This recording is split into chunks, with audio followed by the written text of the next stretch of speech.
Rob. Hi everyone, it's a great pleasure to host this panel, very interesting panel, which I'm sure is covers some topics that are really close to all of our hearts in these interesting times we live. The title of the panel is Braving the Shifting Tides, New Expectations and New Needs, and we have some very interesting perspectives. So I'd like to welcome Tupur Chakrabarti, who is the Director of Studies of General Programs at Hawthorn, Melbourne. And I have to acknowledge she's my boss. And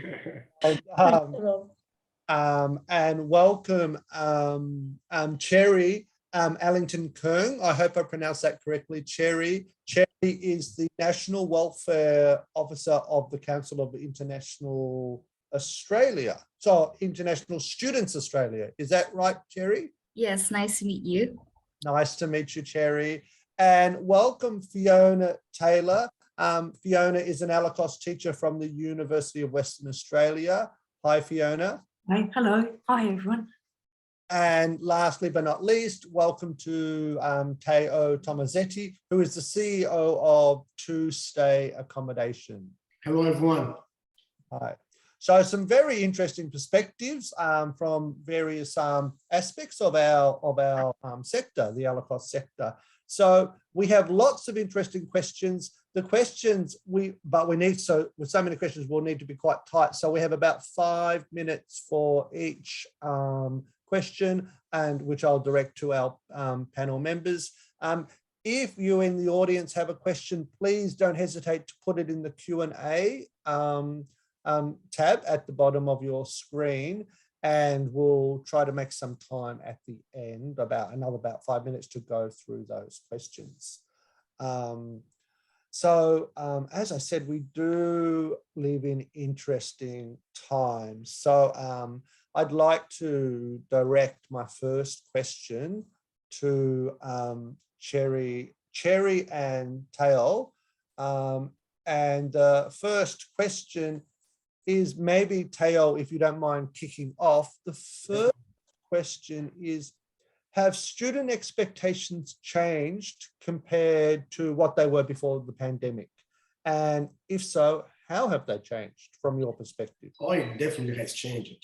Not just for the students who is being with us in Australia during the pandemic and before and after, but also for the students we actually have started the online classes before they even arrived in Australia. So that has changed, I believe, for not just for people, students are here in Australia, but also for those who has not arrived yet in Australia. Before, the expectation was coming to Australia and start in class face to face, and pretty much now it has changed completely, because I believe the expectations are doing the online classes. What's going to happen when I arrive in Australia, and the reality, it's actually of the expectation sometimes doesn't match as well, because because of the shortage of staff, some of the schools are actually having difficulties to find staff, and the expectations are like, okay, I'm going to start my classes like face to face, but the reality is like, no, it's still online for a while. It's same as with the accommodation as well. I'll be looking after accommodation for international students or in Australia, and the issues we are actually facing, actually we had a major issue at the beginning when the borders reopened in December, was, okay, the expectations is having classes online. The reality, everyone's having classes online, there is a crash with the internet. So it took us like actually 3 months to change the quality of the internet into all buildings all over Australia. So it's a huge topic. We could be talking here like forever about it, but the expectations have definitely changed, and the reality actually is also different than expected. Thanks, Teo. That is an interesting thing to bring up, that even when the students arrive in Australia, they may still be doing online classes. And actually, in my experience at our school, we even had some students who, even though they were in Australia, asked to do the online class, which was surprising. So maybe that's a good point to go to Cherry, who is from the Council of International Students Australia. Cherry, can you, from your perspective, how do you think the students' expectations have changed since COVID? I think after the pandemic, not just in Australia, but this generation of students is confronted with challenges that include interrupted education programs, uncertain job prospects, and worsening mental health and finances after the pandemic. At the same time, international students specifically are also aware that they are often paying more than domestic students, but they are not having the study abroad experience they expected because they're missing out in the in-person learning and the courses placements on campus and in the surrounding community. And I agree with Theo that a lot of the expectation changes to wanting to have more flexibility in university programs. During the pandemic, many universities offers remote teaching opportunities, and many students were able to choose an online class or watch a recording afterwards. Having experienced this flexibility, I think there would be more, I think there will be an increasing demand for 24/7 access to learning as well. Oh, wow, that's really, I think all the directors of studies listening to you, Cherry, are probably making notes. Yeah, that is interesting perspectives. Thank you very much. From there, it'd be great to go to thinking about the perspectives of teachers and other staff in the ELICOS. So my next question is for Tupor and for Fiona. Maybe I could direct it to you first, Fiona, as our representative ELICOS teacher. So the question is, have staff expectations changed compared to what they were before the pandemic? And how does this affect our sector? So yeah, I think there have been changes for sure. I think there is a lot of job uncertainty and a lot of stress. And now staff are kind of returning to work so that there's all the face-to-face and the online and also hybrid teaching, so that throws in another mix. Generally, people seem to be a lot more fatigued and there seems to be maybe a lot more work-related stress. And I guess dealing with now, we have smaller classes and sort of trying to juggle all of that. And I guess really the flexibility, lots of staff have enjoyed the flexibility and probably would like that maybe to continue in a way. Yeah. That word flexibility seems to be a theme. Yeah. Thanks. Thanks, Fiona. What's your experience about staff expectations? I have noticed two different groups of, I can talk about the teachers that we have. I've noticed two different groups of teachers.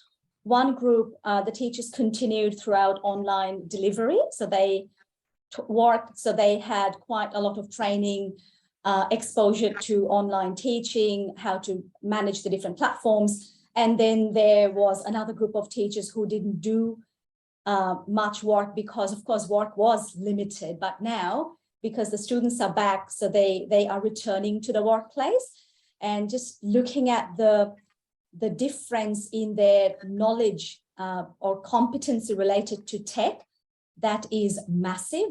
So that's probably the expectation. I mean, a group of teachers, their kind of tech is a part of their everyday teaching. So that expectation is changed. Even those who are probably a bit resistant, they are now more kind of, they've embraced tech.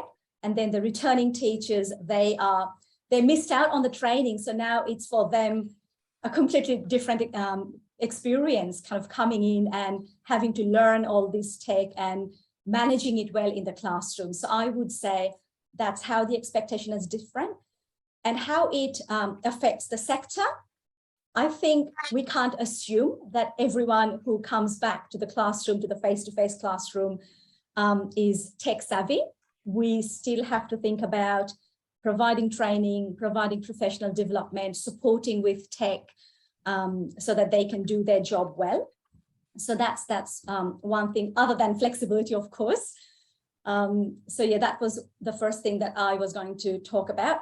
If there's time, then I can mention a second thing, but Rob, I'll... No, there's time. Yeah, we Okay, want all to right. know. The second expectation that staff now have more is the consideration of their personal kind of circumstances. So a teacher may have, or a staff member may have health concerns that makes them vulnerable to certain situations, or they have parental responsibilities or carer responsibilities. Before COVID, the expectation was that people's lives would revolve around the work, because we didn't know how to be flexible in our jobs. We have learned that since then. So I think that is a major change in our expectations, just from thinking about our personal situations and what can be offered to support different individuals, and that's supporting their mental health and well-being as well. So for that reason, going forward, I think, what was mentioned earlier, we will definitely need qualified counselors, mental health advisors, or support people in all our organizations, I think. Thanks to Paul. That it is all very interesting, and I do hear. Oh, I have frozen. That's very annoying. I hope you can hear me. I won't comment further on that. Very interesting observations. But everyone, I just want to remind everyone, if you do think of some questions or some comments, you can put them in the chat or in the Q&A box at the bottom of your screen. So let's go to the next question. And I think it will touch on flexibility again, but this is for Cherry and Teo. Maybe back to you, Teo. This question is, as students return to Australia and to our campuses to be on the physical campus, how can we create a sense of belonging and a welcome?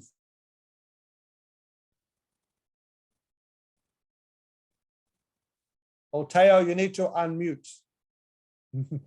Of course, it's definitely the online classes have definitely impacted into the like how can they belong to the, to pretty much to the school that they're studying, or to even to the accommodation where they're going to stay. The most important question we've been all asking ourselves is, how can we make them not just comfortable, but as also like to interact with others, not just into the accommodation, but as also into the classroom, because it's different having an online class than having like people around you.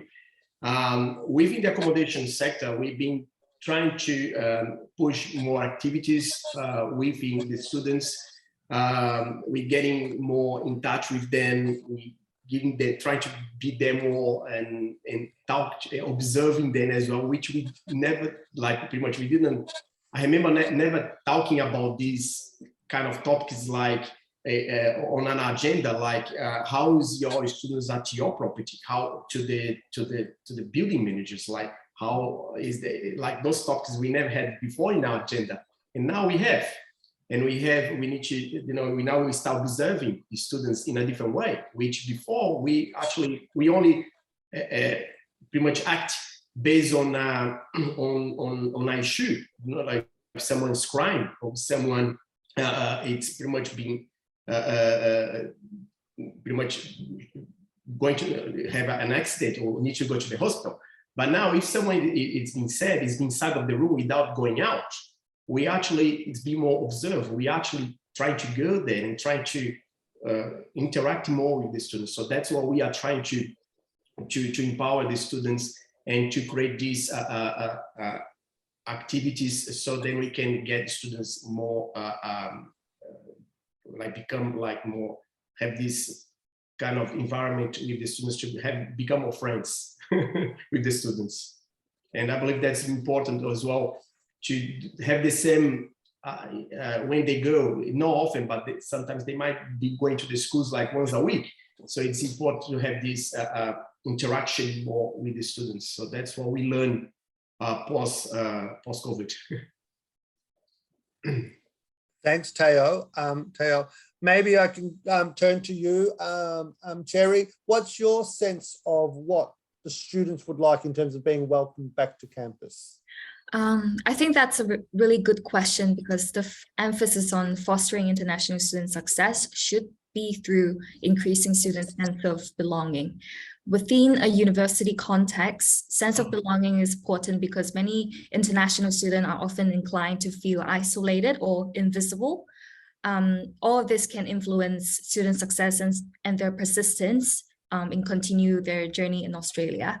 So going back to your question, I believe understanding the various challenges students will be facing and developing compassionate policies, strategies, and experience to respond to them is the key for educators and different stakeholders within the industry to move forward.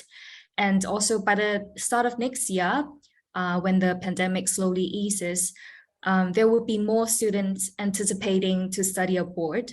I guess we can expect a new intensity of interest around graduate employability statistics from different universities, testimonials from successful alumni, the ability to work while studying, career advice resources, well-being supports, scholarship and immigration opportunities would all be very popular interests within the international student community. I believe the domestic students would also be interested in these areas as well. There's also, from a policy point of view, I believe empowering students to cultivate their talents and giving students the autonomy to make decisions on the community they are living in, and by actively providing a framework in which those decisions can be made, can help to foster a sense of belonging among the student community. For example, Study New South Wales have been organizing International Student Awards to celebrate their achievements. And I think including international students in the decision-making process is already give them a sense of recognition and give them a sense of belonging in this new environments they're coming in. I guess in short, the greater the ability governments and institutions to coordinate to create a compassionate, relevant policies and experiences set for studying in Australia, the greater will be their ability to compete for these students in a post-pandemic world. That's all my answer. Well said. Thank you, Cherry and Teo, for both of those answers. I actually am an experienced new aspect of the post-pandemic or the online experience, because very frustratingly, my internet connection is freezing and I didn't catch all of your answer, Cherry, but I did. Was very interested to hear you talk about responses by governments and by institutions, which leads me to the next question. We don't know how necessarily how governments are going to respond, but coming back to Fiona and to Paul, I'm wondering about how the institutions can take proactive steps as students return to campuses. How can the teachers and schools, what can they do proactively to foster students' self-care and well-being? Maybe to Paul, what do you think? The first thing is the importance of health. Yes, our students come on a student visa. They need to maintain 80% attendance. And that's why students really worry if they are unwell, if they are a household contact or a close contact, or if they are showing COVID symptoms. So that's probably the phrase I have used most commonly in the past few weeks since students have returned to campus. Your health is important. That's a clause. But And the second thing that they really want is reassurance from us. This information is out there. They know what they don't know. They are told through different channels what they should do if they're a close contact or if they have COVID, but they want to hear from the school. So that's if we can proactively reach out, advise them what to do during orientation. That's one big step that kind of reassures them. Secondly, if there is a COVID positive student and they email a staff member, their teacher or me or someone in admissions asking for advice, what do I do? I'm not feeling well, I have a sore throat, I tested positive. Then it's just responding as soon as possible. And again, reassuring them, that's okay, don't worry, look after yourself. Thank you for letting us know. We'll make a note so that your attendance is not affected. And the third thing is, what am I missing out on? So how do I catch up on the lesson? Don't worry, the material will be available on the LMS. Just focus on getting better and then you can catch up on your lessons later.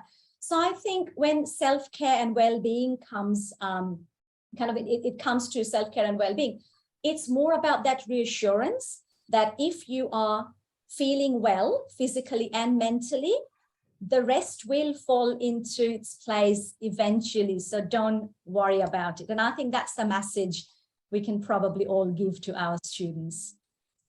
Thanks to Paul. That's really Fiona. Would you mind sharing what your school steps in terms of student self-care and well-being? Well, yeah, very similar to what Topol was saying, but also checking in, regular check-ins, building rapport really from day one, that it's okay, even if there's only 1 or 2 students in your class, it's okay.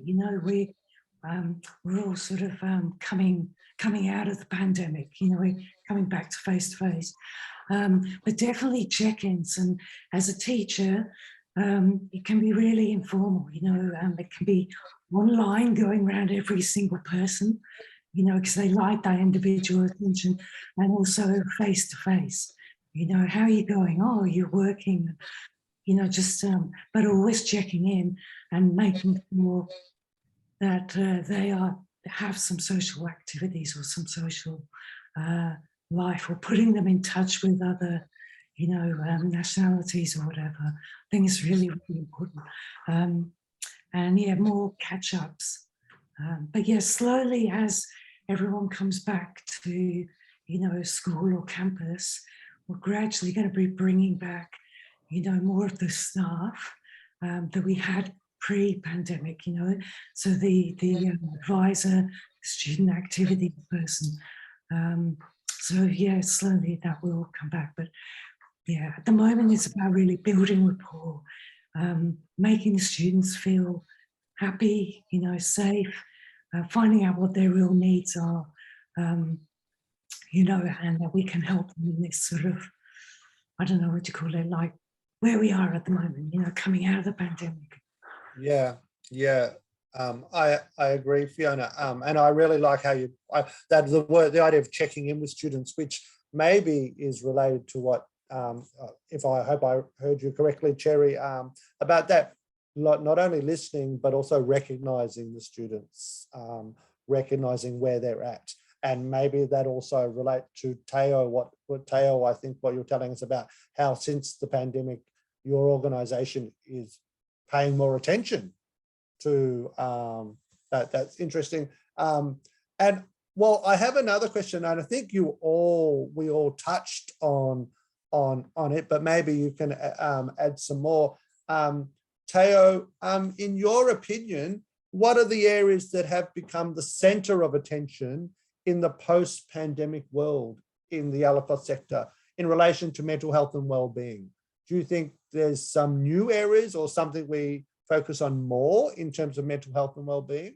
Robert, definitely the mental health, that will be definitely something that we all need to pretty much pay more attention into it, because day by day, it's incredible, because last 2 years, we've been seeing the number of people getting depressed, people getting anxiety, and because they are dealing with the unknown, they think they expected something, but the reality is completely different. And so the students, they've been having to deal with the expectations, and that creates anxiety, that creates, they become like bit depressed because they are not into this society. They are actually sometimes inside of a room pretty much all the time, because not just having classes, but most of the jobs now people can do actually from home.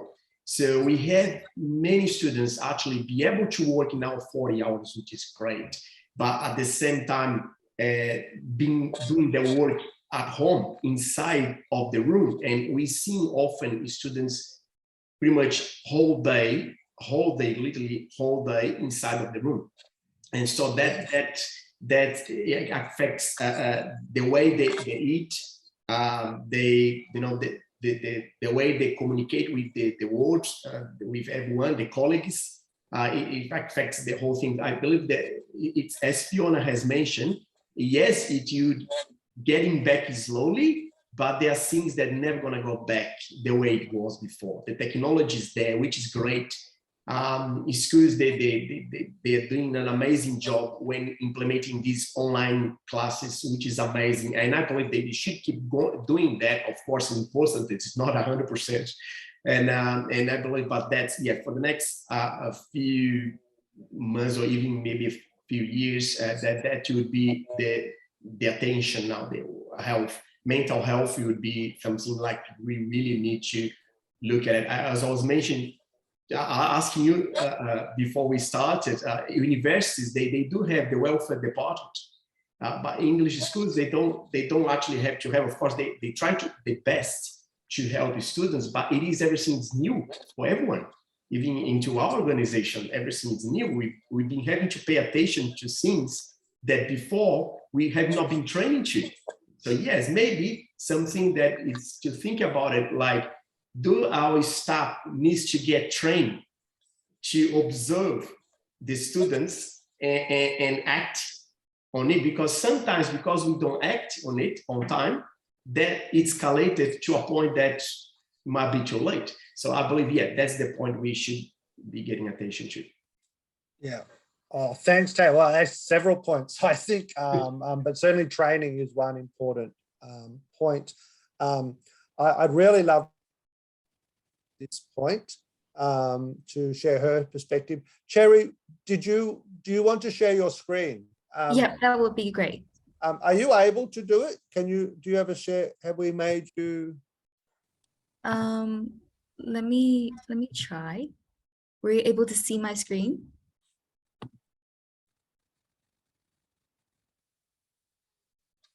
Perhaps, yeah, great, Cherry, we can.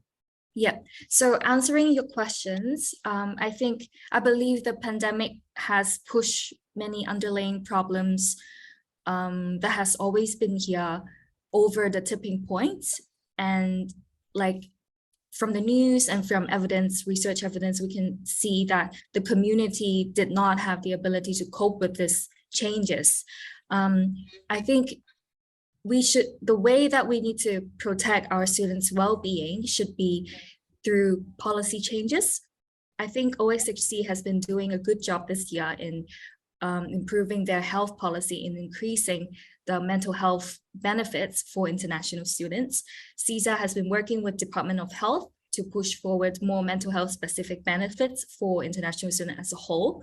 For example, the original $300 cap for medications has been increased to $500.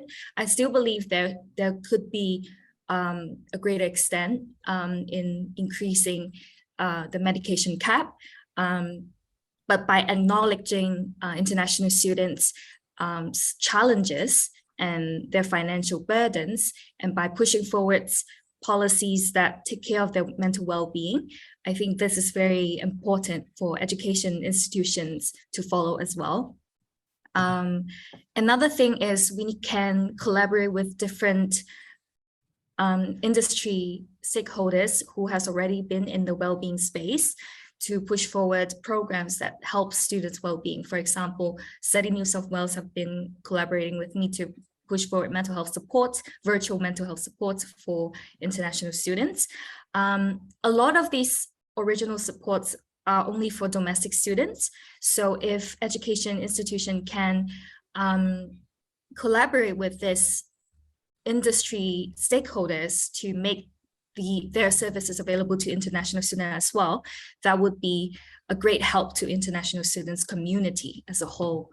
And also CSA has been collaborating with UCIT to develop this Mind Your Head app. I'm the project coordinator for this specific project. So we are developing a mental well-being toolkit for parents and students so that Chinese international students can talk with their parents regarding mental health and promote help seeking, but also reduce the mental health stigma in this area. Because parents is their first person to go to when they're feeling distressed. We want parents to be able to provide a safe net for international students as well. The goals for this project is to improve student confidence and support for their family about the mental health.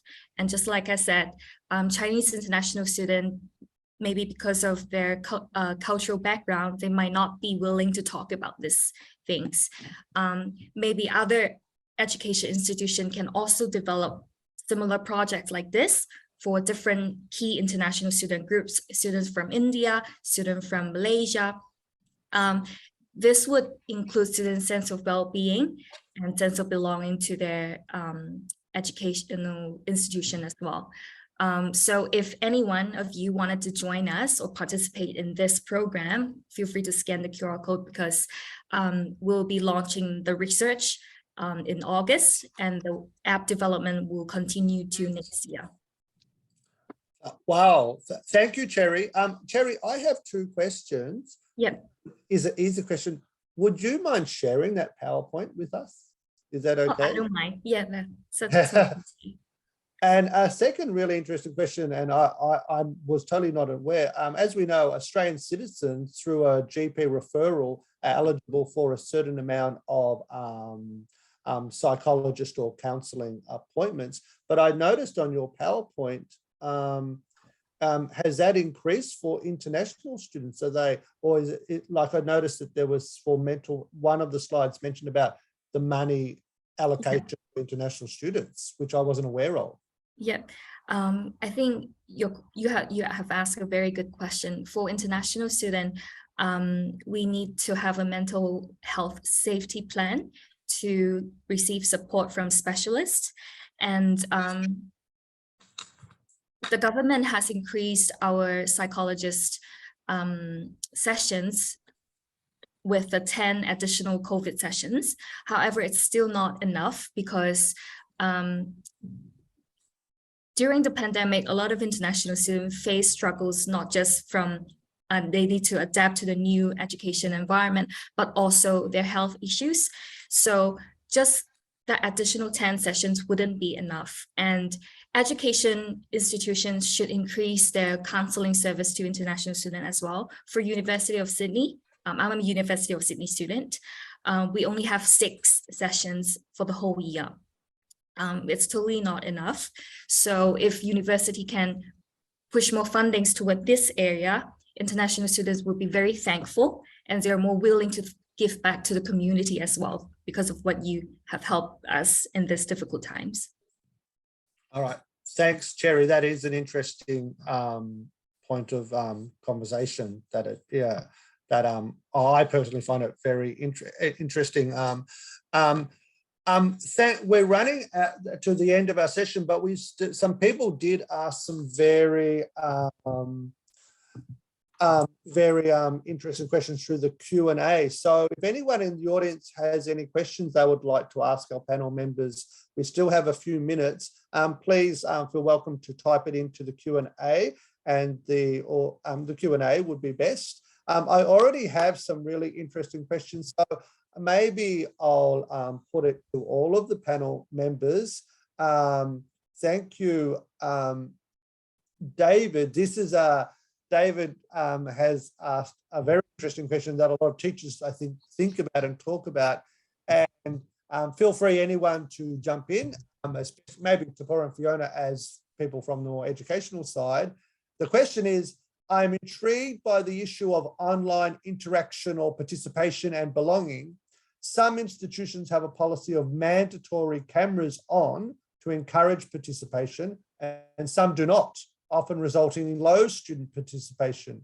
I'm wondering what your view is. Mandatory student cameras on or not? On. On. It's communication. You know, if you have a black screen, it's not communicating. I mean, excuse me, there might be a cultural reason, but really, cameras on. Well, I think it depends on their internet connection, because we have had genuinely motivated students, thoroughly engaged and really participating, but absolutely unable to turn on their video. So I think if they can demonstrate participation and engagement, it's okay to have the video off, because we have had issues in the past. So we also started with a very strict camera on, mark present approach. But as we realized, as you know, we ourselves had internet issues, we realized that it's probably not always possible. So, and then if a student has turned off the video on purpose, then we would say the teacher would try to communicate through private chat. Are you there? Are you following us? Can you participate? Can you unmute yourself? And if there's no response from the student, then, I mean, that person has probably disappeared doing something more exciting. But yeah, that's kind of my personal approach. And we have been flexible in that sense. So if the student can demonstrate that they are there and willingly engaging, then we can forgive them for not having the camera on because their internet is not very stable. Yeah, thanks, Tabe. That is a practical, very technique. Even though, Fiona, I'm all with you. Cameras on. However, support does raise very important points, practical points, really. Yeah. I want to go to, thank you, Jennifer, asking another interesting question, and maybe Cherry will have an interesting opinion about this because it's about university students. And the question is, what does the panel think about inter-university social events for international students? And as someone from the ELICOS sector, maybe we could also ask about inter-school social events. And is anything already happening in this area with some universities? Cherry, do you have some idea about that? Yeah, I believe international students are very keen to join interpersonal events as well. Compared to their study experience during the pandemic, on-campus experience is what the student has lacked. And students enroll at campus-based institution often said that they miss the social environments during lockdown. So it is no surprise they now seek social opportunities to make new friends and build networks through social activities like societies or conferences, and engage with different perspectives and can be physically located within the academic community. I think inter-university conferences or events would be very important for international student personal growth as well. It provides networking opportunities and understand the different culture from different universities. So this is definitely something I would encourage education institutions to look into. Thanks. Thank you, Cherry. Teo, you have your hand up, which is good because I wanted to know what your perspective is. Because I just love Jennifer's question, because we've been planning actually to do a soccer game between the English schools, because that's pretty much that we do work with university students. Yes, but for us, ELICOS is a little bit more stronger, so that we've been planning to do a huge competition between English schools in different cities. that it could be a really interesting things to that we've been talking about, we've been planning.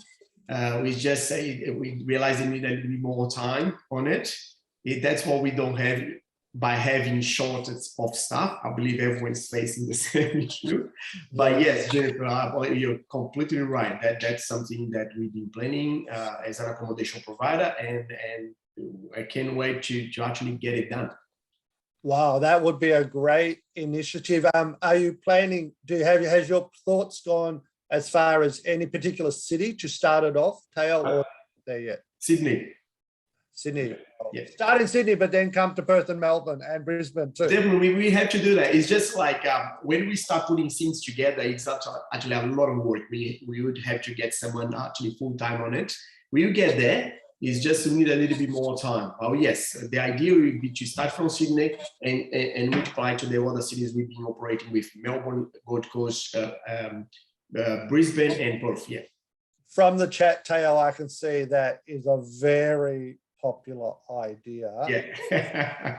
Cherry, you guys can join us. You guys can join us. Please send me an email, and that'll be lovely. We're gonna have as many schools as we can and as many students as we can. Yeah. Thanks, Teo. Cherry, did you want to pop in there? Yeah, I think building on Theo's idea, there is this event that I joined a few days ago. It's a Australia-China Leader Summit. So all international relations students or law students who's interested in Chinese culture and government policies come to Australia, come to Sydney to participate in this summit. So if education institution can collaborate and organize certain events like this, it will definitely be a rewarding experience for the participants as well. Yeah, that's another good, but another one in Sydney. Yes, I'm being parochial. I'm from Melbourne, but that does sound like another great idea. In fact, I have an international studies student in my class right now, so I'm sure they'd be interested. Unfortunately, everybody, and we still have some really good questions, but it is time to wrap up. So I really want to say a very big thank you to Cherry and Fiona and Tupor and Teo for your really interesting perspectives. And I think we have a few, so thank you so much. And I think we have a few things to look forward to, or we're interested in from especially the football game, Teo. No, but everything you mentioned. So thank you again for joining us. And I want to hand over to my co-convener, Heido. Hi, Heido. Hello, everyone. Welcome to our day today. And it's really very happy. I'm very happy to see everyone here again. We did have a very strong day yesterday, and it's equally strong today, which is really, really nice. Yeah. Hey, Heido.